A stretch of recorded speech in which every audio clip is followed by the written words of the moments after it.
Hi, welcome to a quick video I'm putting together because the realms today are very flaky. They're falling over every few minutes, so I can't really do any leveling or anything. So what I wanted to look at instead was the new pet talent system and abilities that is coming with Mists of Pandaria. In much the same way, all of the player talents and specialisations and abilities are getting a massive overhaul. So our hunter pet talents and abilities and specialisations. So I'm just going to go through those and talk about each one very briefly, because I know really you just want to look at what the interface looks like. Previously we had our specialisations, which would be your Tenacity, Ferocity and Cunning. You'd have your pet talent tree system, very much like the player talent tree system, where you would generally pick out your cookie cutter set of talents based on what you were doing. So for PvP you would generally have a cunning pet and kind of utility talents. If you were solo raiding, you would have a tanking pet, and you would have all the talents there that would keep the pet alive longer. And then we had pet special abilities, and they were things that would give us buffs or debuffs based on what we wanted to do. So maybe it would be a 5% crit group buff or an armor debuff if it was a wolf or a raptor respectively, and that was all pretty good. The pet talent system was broke because we'd all, like I say, pick the cookie cutter set of talents that we would find online, and that was that, and we would never look at it again.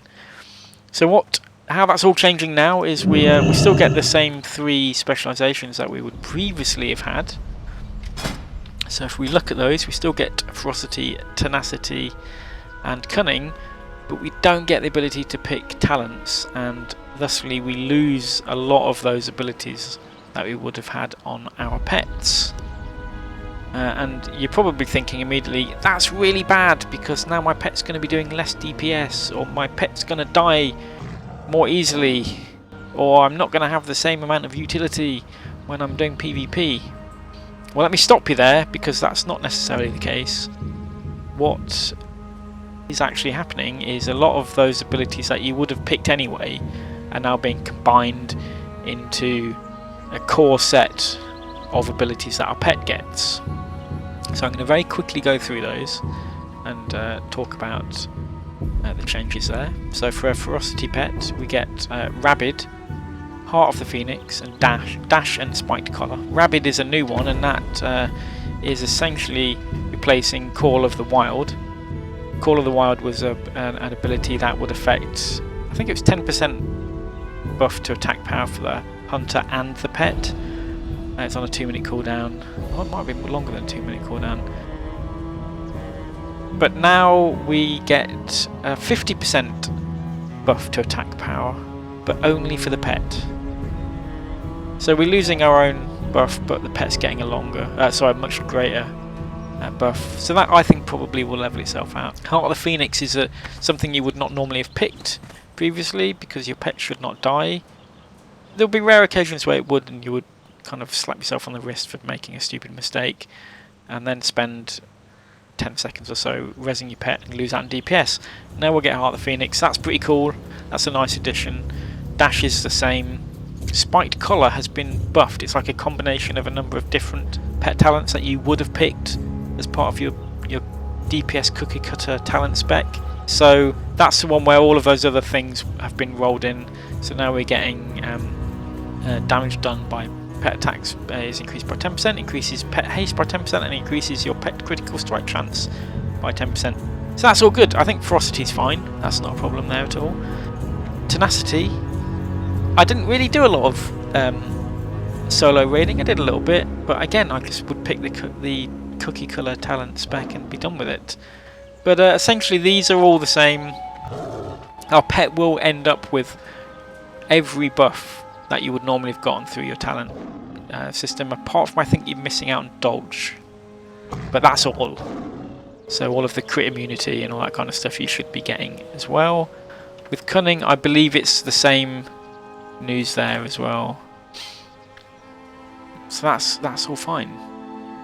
So what has changed? What are we getting that's good? What we are getting is the fact that we can now have any pet be any specialisation.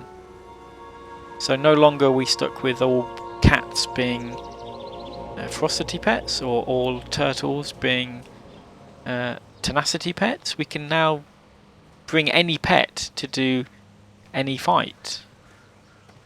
But what about the pet special abilities, I hear you cry? Pet special abilities were really, I think, the best thing about pets in Cataclysm. They allowed us in a raiding scenario to bring missing debuffs and buffs to a raid. Especially in a 10-man raid, it was very difficult to get a full complement of buffs and debuffs in a 10-man raid, and I raid in a 10-man. In fact, most people, it's a vast majority of people that raid in a 10-man raid. I think it's about 80-90% of them do. So you hunters out there probably know this scenario. You've turned up for a raid and you're missing a couple of debuffs, and some of them are more important than others. Depending on the fight, you would always have a backup pet to fill that role. And although it's not implemented in the game yet, the theory is that is all going to be taken away. There's only going to be a core set of buffs and debuffs that pets are going to bring. There's going to be far fewer. It's like I say, it's not implemented into the beta yet, but it will be at some point. At the minute, it's mostly as it was. So the cat special ability, for example, the agility and strength, has gone. But if we pull out another pet, let's bring out a hyena. Hyenas are good for marksmen because of their bleed damage. The pet damage that the pet ability that does that is still there, and it's still classed as a special ability. So I'm not sure how that's going to be implemented. How some of these special abilities are going to be kept in, and some of them are going to be taken out. We don't know yet. But what that means, it's further reason to bring any pet to any fight.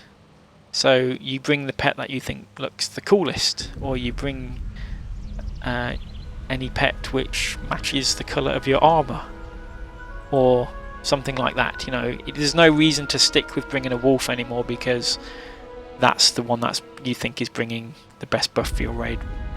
And with wolves, you've only got like 4-5 different types of wolves, so there was never that chance to be unique and special. Whereas now you can bring any pet you want and do anything you want with that pet. Let's give you a couple examples of that and I'll show you how that will work, assuming the game doesn't crash. So I've got... oh, I must dismiss that pet first. I've got a couple of pets that I always keep on me, but I never get to use. So one of those is my little Swarfiger pet. He was tamed back in Wrath. You can no longer tame him, so I'm never going to delete this guy. It's a bit like a ghost wolf if you were lucky enough to tame one back then. I wasn't, but he's pretty awesome. But he's a tanking pet, he's a crocolisk essentially, and therefore is a tenacity pet. But here I've actually turned him into a ferocity pet, so now he will do the same amount of damage as a cat, which is pretty awesome. I like that. I get to roll this pet all the time now. His special ability is still there. I think that'll be taken out at some point. And equally, one of the things I'm really looking forward to doing in MOP is I'm going to get back into solo raiding. I think I did have a bit of fun when I used to do it. But my pet tank of choice is going to be a seagull, because what's funnier than a seagull, basically? And this is my girlfriend here. I think that's really cool. So let's have a look at how that works. So at the minute, if we go in, we can see it's a cunning pet at the minute. I don't really want a cunning pet. I'm not really that interested. So obviously I'm going to want it to be as a tenacity pet. If we hover over one of the greyed out specialisations, it says we can see our class trainer to change the specialisation. That text is going to change because it's incorrect. We don't see our class trainer, we see our pet trainer. Greetings. So let's untrain our pet. 56 gold. We're going to lose those cunning abilities. Go in peace. And now if we go back in, we can pick any one of those. So we can have him be a tank if we really want. So let's do that. And let's send him in and attack one of these. And let's see a flying pet do a thunderstomp. Ah, amazing. So that's going to be, like I say, that's going to be amazing. I will be combining that with Stampede to have 5 other seagulls, or 4 other seagulls, join in. It's going to be amazing. It will be my murder of seagulls. So that's the kind of flexibility I think this new pet talent system is going to bring. You're going to see people rocking out some crazy pets, or pets they probably haven't used in a few years because they've not been of any use for raiding or whatever it is they're doing in game. And you're going to see that again, and I think that's bringing back the core of what hunters used to be about. It was, you would rock out with a pet that showed off your either creativity or just how awesome you were at taming these special pets.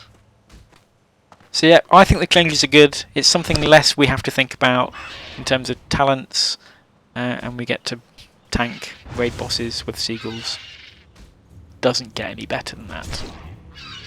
Okay, we'll see you next time, and yeah, hit subscribe or like if you've enjoyed this video. Otherwise, see you then. Bye.